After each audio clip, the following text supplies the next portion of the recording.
Thank you very much, and thank you all for having me. Before we get started, a little bit about me. It's kind of funny standing here because I'm not by nature an energy guy. So before I got involved with Evergen about a year ago, my only experience really with energy other than paying a bill every quarter was that I tried to buy energy for all of Macquarie Group's assets in Australia in one go. And they're all over the country, and what became apparent through that process was just how complicated the energy system is. And so I went into this job, which I started really working on beginning of March last year, knowing that energy was really, really complicated, and kind of develop a metaphor that it's a bit like an onion. The more you peel it back, hoping you can get to the nice bit in the middle, the more layers you find. And certainly the last 12 months has been a journey of discovery, not just for me, but I think for the industry as a whole. And so tonight I'm going to aim to try and explain the complex in a really, really simple way. So hopefully you'll kind of give me some latitude in that. And you should also note that some of the facts, figures, dates in here are approximate, because in some cases, who knows when specific things happen. Wikipedia is only good as Wikipedia is. So before we get going, really, my background prior to running Evergen was I've spent most of my career either solving big problems in really complex organizations. So I spent 6 years at Macquarie, consulted for blue chip organizations across Europe, UK, US. And then in 2012, I started my first big software business, which was focused on a big, complicated problem that was actually how to recruit people quicker and faster and more cheaply. And that business I ran for 5.5 years, and we scaled globally. All sorts of things went well, and we learned a lot. And ultimately, we listed on the ASX in 2016, which was an incredibly painful process. It didn't end so well, but no doubt we learned a lot through that journey, and from my perspective and the team that we've built at Evergen, we apply everything we've ever learned to every problem we're working on. And this whole energy problem, it's a work in progress, not just for us, but for all of the many constituents involved in the industry. So on that note, just a quick show of hands in getting to know my audience a little bit. Who in the audience is just an energy consumer? That's the only reason they're here. Quick hands up, come on, be brave. Okay, so about a third of the audience. Who works in energy, in a, let's say, a kind of a corporate energy environment? Couple. Anyone in an energy startup or related startup? A few. There's a few of our team here wearing black t-shirts. So if anyone wants to talk to anyone afterwards, they can't get me. Please find someone in a black t-shirt. And anyone from the regulators or network operators? No. Okay, well that's good and bad. All right, so let's kind of get into it.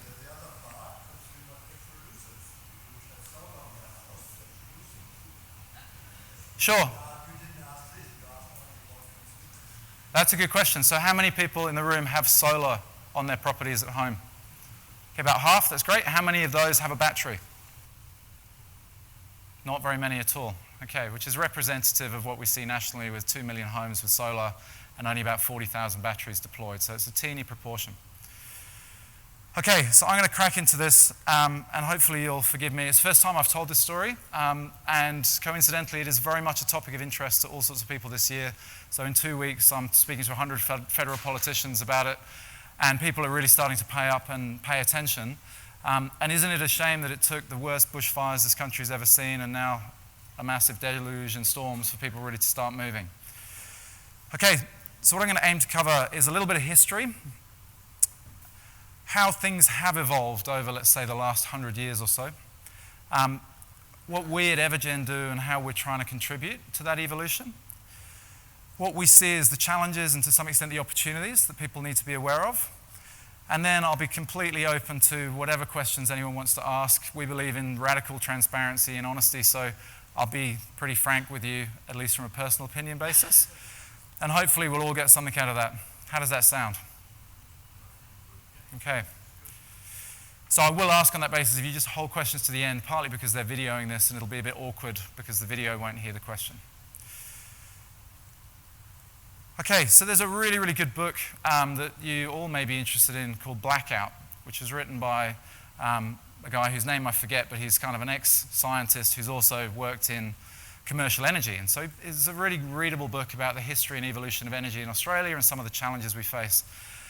It was one of the first things I read when I took over the helm of Evergen. And I think when you look back to the grid, I mean, electricity in Australia, it started in a very typically Australian way.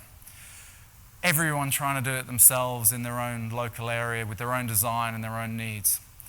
And so there were a whole bunch of different people around the country trying to bring energy en masse to make it available, to change gas lighting into electric lighting and all sorts of things like this. But one little fact I read yesterday is that before the grid came about, the first utilisation of electricity at any scale in Australia was to power a sporting event, which was held at the MCG, which kind of struck me as a very Australian evolution of this magical thing that we have. And so you'll see here in 1927, there's a whole heap of little grids just popping up around the country to serve small but no doubt growing communities. And they were all designed with slightly different technical premises involved. It's a bit like the railways. So when the railways came to Australia, Victoria had its own policy on the gauge of the lines, which meant that a train could not run seamlessly between Victoria and New South Wales. Seems crazy, but that's kind of what happens in the world. And Australia's not the only place that's done that. It's just a place that seems to continually do it. So the first place that actually had a grid, anyone tell me? Tamworth, of all places. So small regional town was the first electric grid in Australia, and they brought that to light in 1888, which kind of strikes me as a long time ago. And if we look at the grid now, obviously you'll see that as the population's extended, the poles and wires that carry electricity from our large coal-based, largely generators, have evolved and tend to follow population growth. So you'll see, for instance, Western Sydney, where now it's the epicenter of New South Wales. Massive growth in the grid. And you can see in the little coloured lines that there's kind of high voltage transmission lines, which are long distance transmissions. And then you've got the medium voltage, which would tend to go from transmission station to a substation.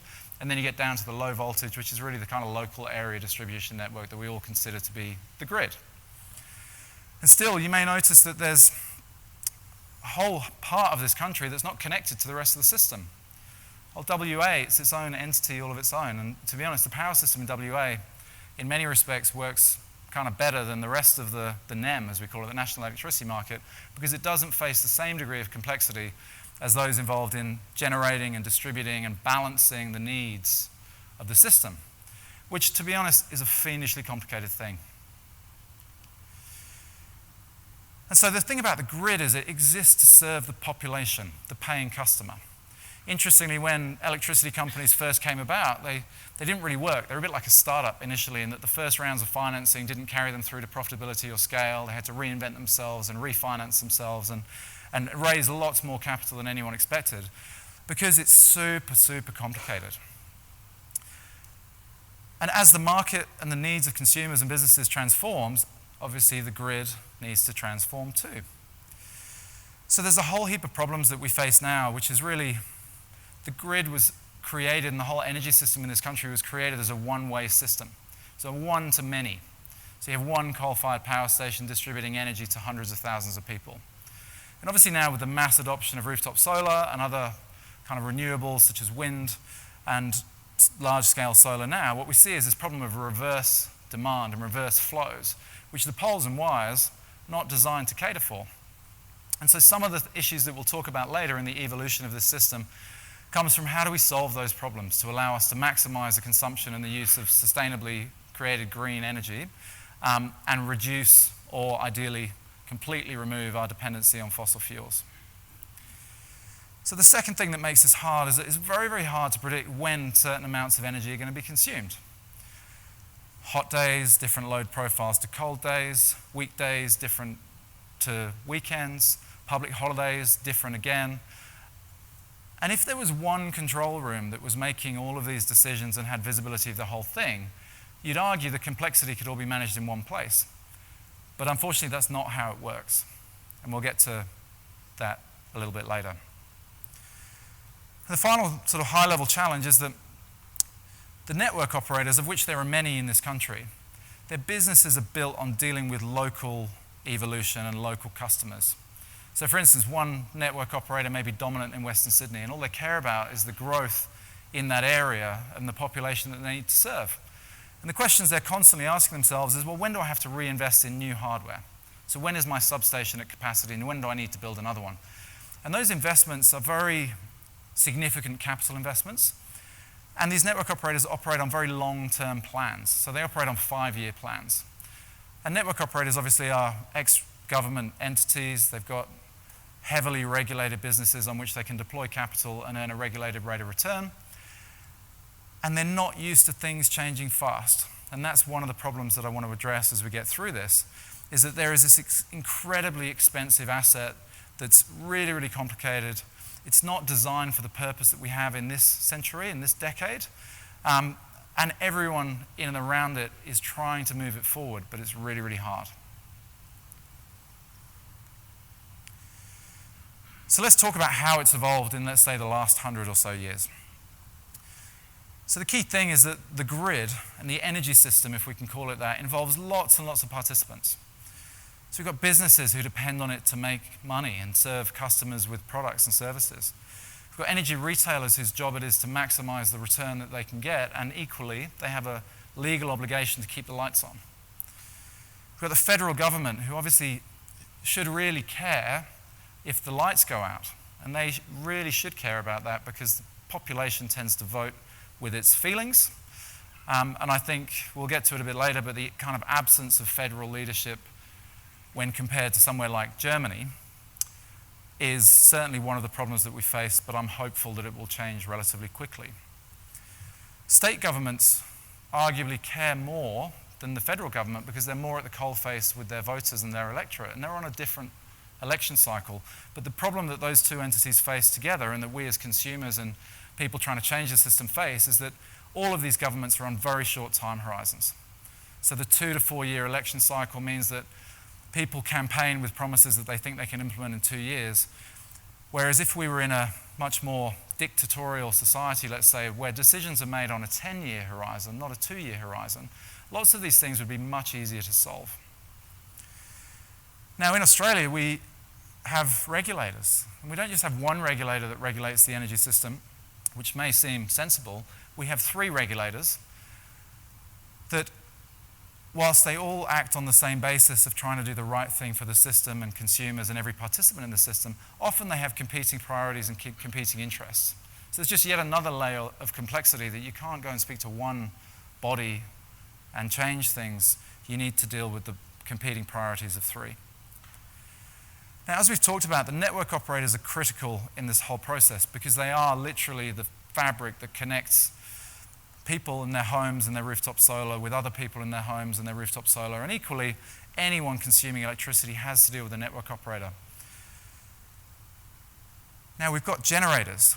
And lots of times, these generators are also retailers. So we have this notion of gentailers. So they're the supermarket powerful people like Evergen and AGL, who control quite a lot of generation capacity, and they also sell quite a lot of it. They're dominant sellers in the market. So that's both good and bad. It's good because it should allow the price of energy to be relatively predictable and as cheap as possible because of the scale at which they operate. But it's bad because they can also exert unfair market power. So a recent example of that might be distorting feed-in tariffs to stop people investing in things like distributed storage and batteries. They can do that because of the millions and millions of customers that they control. But obviously, because they own coal-fired generation, they also have a vested interest in holding back the evolution and the demise of that industry, which most of us believe is inevitable. And then the last one, which I left to last because arguably it's the most important, which is us as consumers. There are only so many choices we can make, and our ability to maximize the value from our investment in renewable energy or support the mass transition to renewable energy is really constrained by all of these other parties. And that's why kind of voting with our feet isn't necessarily enough by itself. It's important, but it's not enough by itself. So picking on each of these constituents, at least involved in the infrastructure of the system, I thought it would be interesting just to kind of map out who's changing and who's not, because what you'll notice is there's a radically different pace of change between some constituents and others. So electricity generation in Australia, by and large, has remained relatively constant and until quite recent times. And again, don't hold me to these dates. They're probably wrong, but I'd say they're within 5 or 10 years in each case. So in order to tell a good story, I just kind of picked them out of thin air to the extent that I needed to. So coal, obviously we've still got lots and lots of coal-fired generators. It's widely believed that we only have 6. It's complete rubbish. We have roughly 20 dotted all around the country of varying ages, some of them nearer to retirement than others. And gas was the kind of recent invention of the last 20 years, and this idea was Australia is a prolific producer of gas, therefore we should be using that to reduce cost of energy. Problem with that is that we've chosen to export our gas at a price that's really, really high because China and the rest of the world need it. And that forces us to embed those costs of that gas at an export price into our generation and our firming capacity in the kind of gas portion of this, which means it's more expensive than it should be. And as consumers, we're getting punished by our nation's decision to export energy as a primary industry. Now, I was at Macquarie from 2007 to 2012, and during that period we saw mass investment in things like wind. And wind is now a significant portion of our energy resources across this country, and it's really, really a good thing that we've invested in that. Now, as anyone who was kind of in the news last week may have noticed, is wind's created a problem of its own, which is that the turbine blades, which are larger than the blades on a 747, can't be recycled. So they're all going in the ground, which seems like a problem worth solving another day.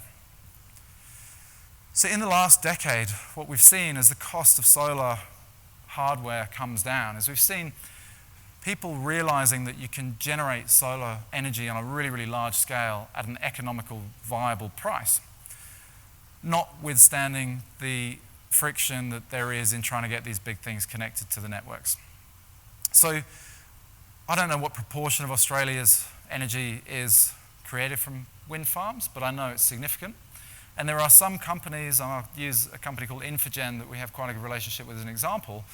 They're an energy retailer who only sell renewable energy, which is pretty cool. So all of their energy comes from wind farms, which are dotted mostly around South Australia and islands just to the south coast.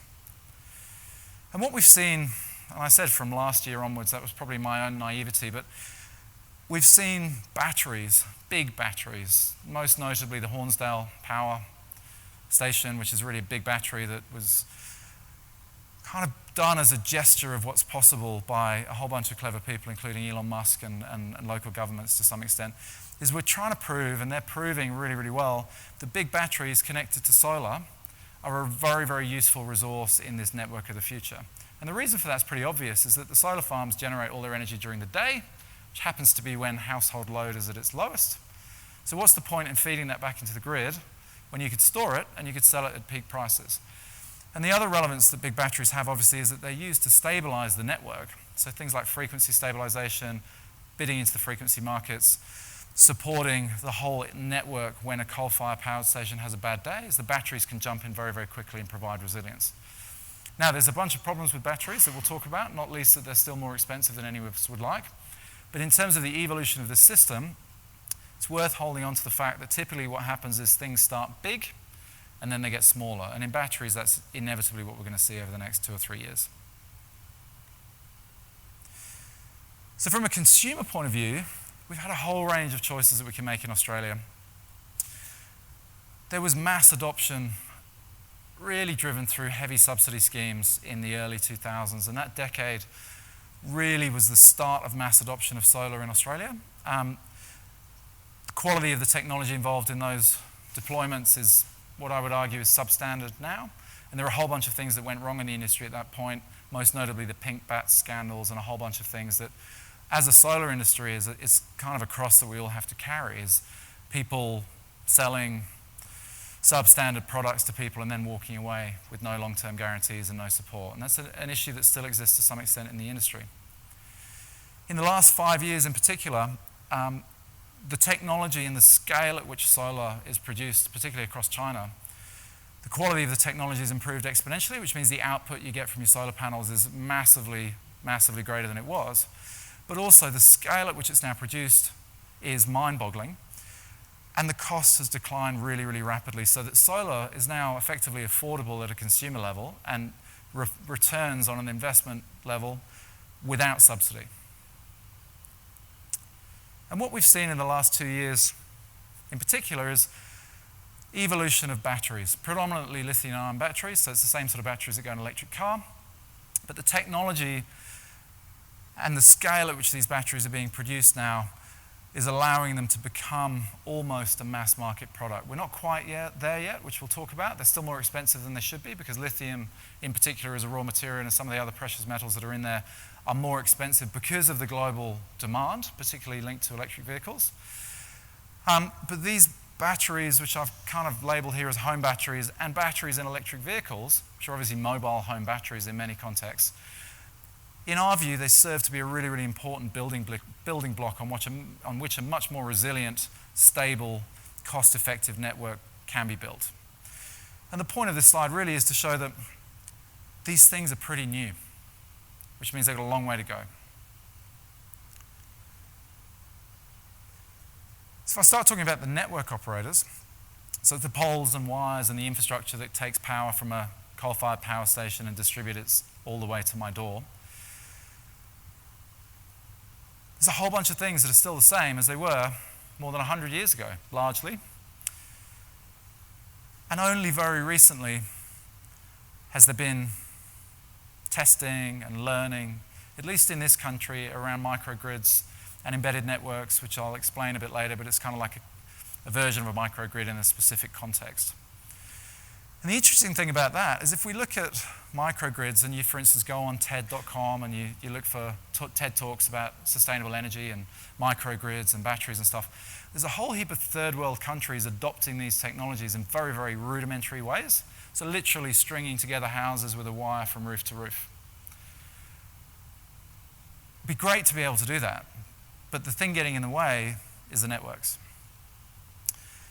And the other things that we're seeing evolve, and I'll spend quite a lot of time explaining these in a few minutes, is things called virtual power plants. So virtual power plant really is where you, as we talked about with solar farms, you take the energy created by the sun during the day, you store it in the battery, connect hundreds of batteries together, or you have one big battery, your choice, and then you use the energy stored in those batteries when it suits either the network's agenda or when it's a sensible time to sell that energy because of wholesale prices, or because there's an issue in part of the grid that you can use that energy to stabilize, or indeed you can use those batteries to suck energy out of the grid when there's a surplus of energy and the lights are going to go out because the voltage is wrong. Now, virtual power plants can be many, many things, and we'll talk more about the specific breeds or sizes and shapes of those a little bit more in a bit more detail.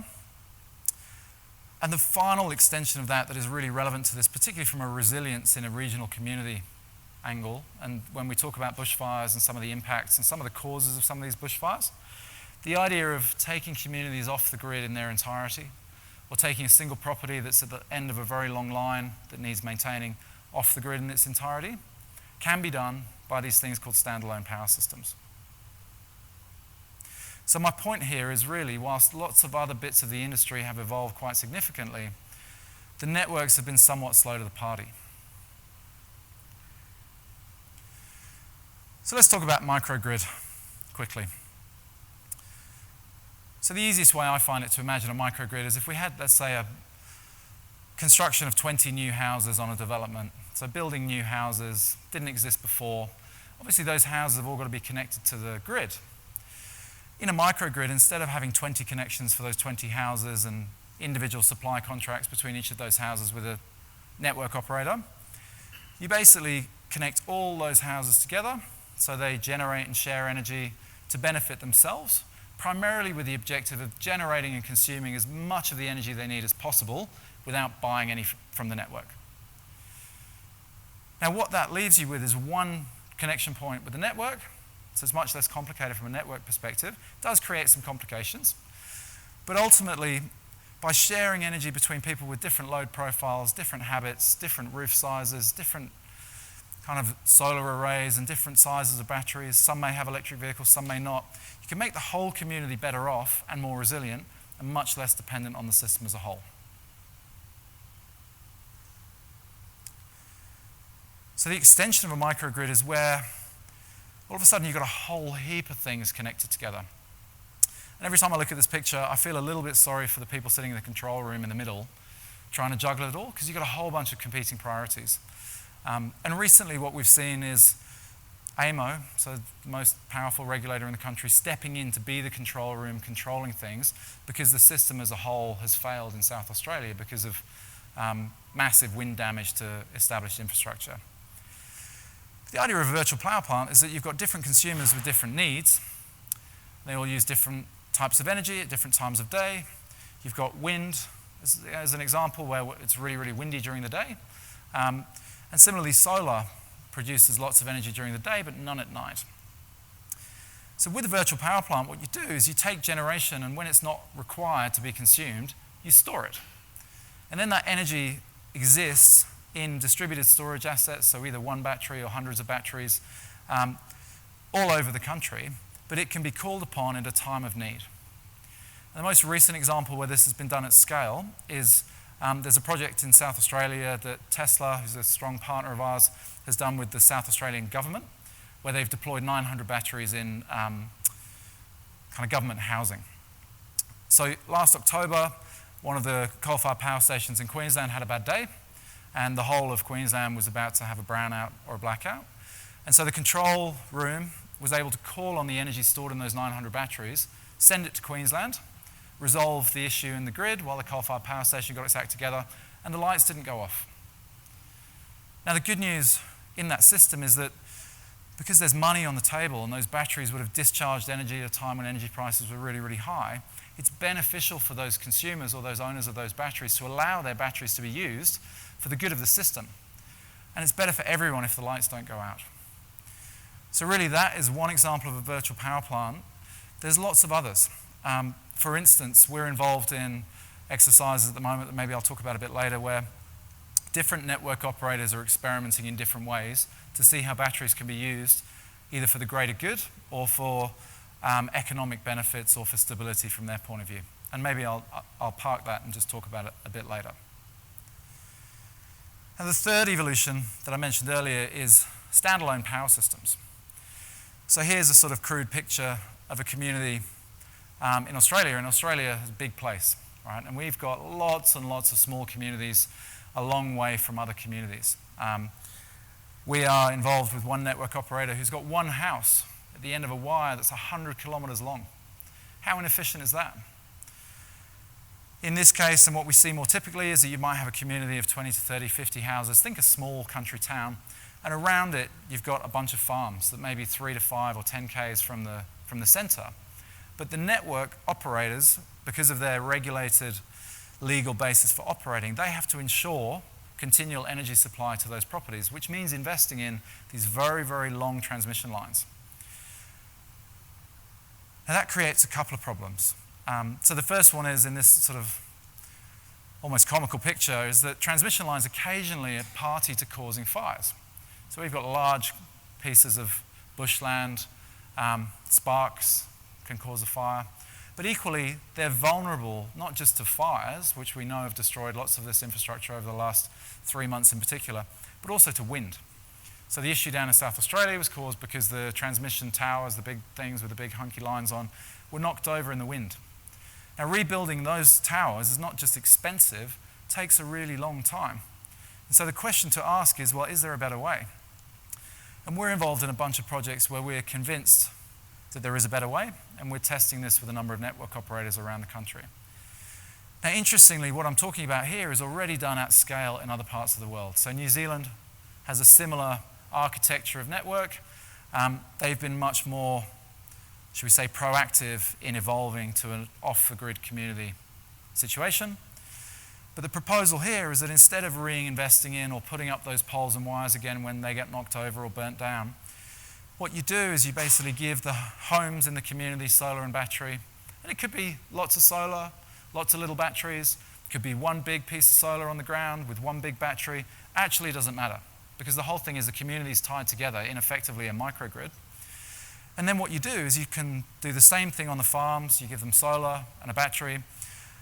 And as a resilience measure, to ensure that you can always keep the lights on, which is a regulatory requirement, you dot diesel generators around the system so that if for some reason there's no solar for days and days and days, then you've always got diesel to fall back on. And the beautiful thing about that is that the communities all of a sudden focus on how much diesel they consume, and they optimize their consumption to be within the limits of the solar production and the storage, but there's absolutely no connection required to the network. Now, this is a much more capital efficient solution than reinvesting in infrastructure. It's also much quicker to deploy. So there's a fair bit about the system. And I suppose the question you may be asking is, well, what gives me the right to be up here talking about it as someone who's only been involved in energy for less than a year? I think the beautiful thing about that is that at Evergen, we've been working on these problems and all of these problems for a very long time. So Evergen was founded through a collaboration between the CSIRO, so Government Science and Research Agency, and AMP Capital, who happens to be a pretty significant investor in regulated energy infrastructure. So they're major shareholders in lots of the network operators, and they're also a major consumer across their asset base of energy. And they put together a working group and a think tank, effectively, back in 2012-13 that was around, well, if we could see the evolution of this system being required, and we could see the rise of rooftop solar, we need to do something. And what does the technology look like that's going to support the evolution of this one-to-many system and make it many-to-many, and create resilience and make it beneficial for everyone involved?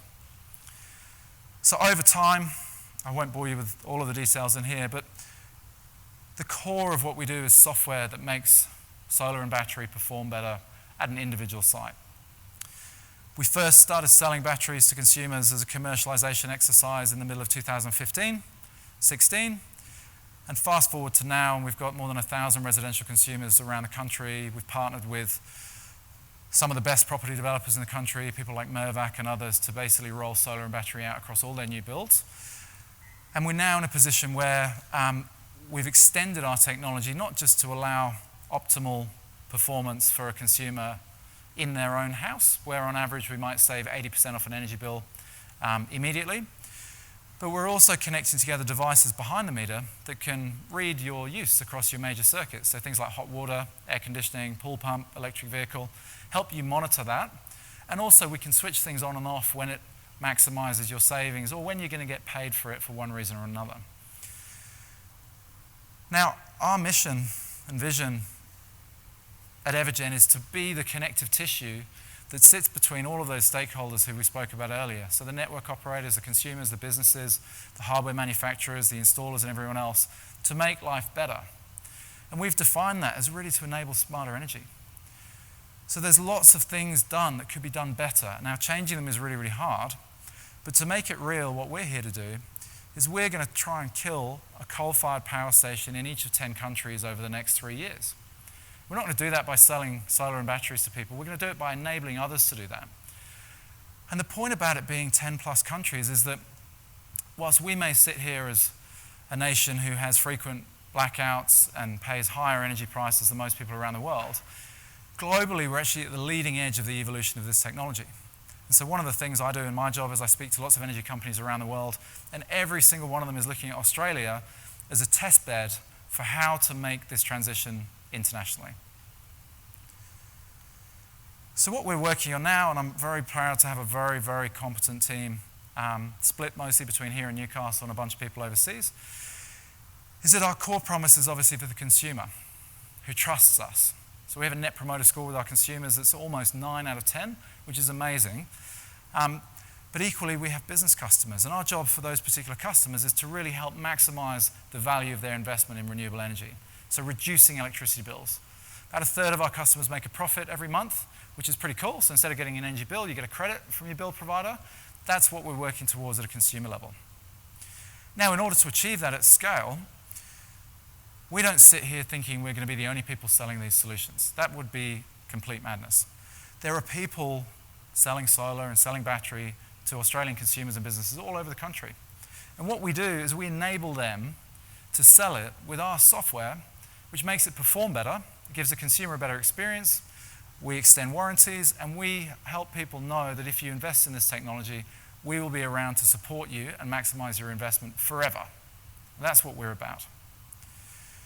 So beyond that, we have some international relationships with distributors in places like South Africa. So South Africa's energy challenge is very different to ours.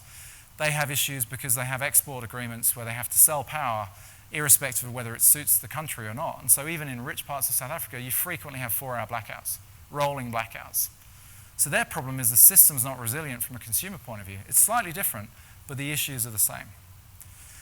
And then as our other kind of key customers and partners, obviously we've got hardware manufacturers, so we partner with the best hardware manufacturers in the world.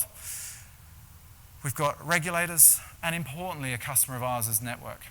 So the network operators pay us to use our platform to do various things, which we'll talk about in a minute. So this whole transition is super complicated. Even now, like I personally love a complex problem, and there are days when things are so complicated that I want to stab myself in the face with a sharp object because it's really, really painful. But the basic problem that we all need to solve is that we need to reduce the cost of energy. We need to reduce our carbon footprint, not just at an individual level, but at a national level. And we need to increase the reliability and the resilience of the system.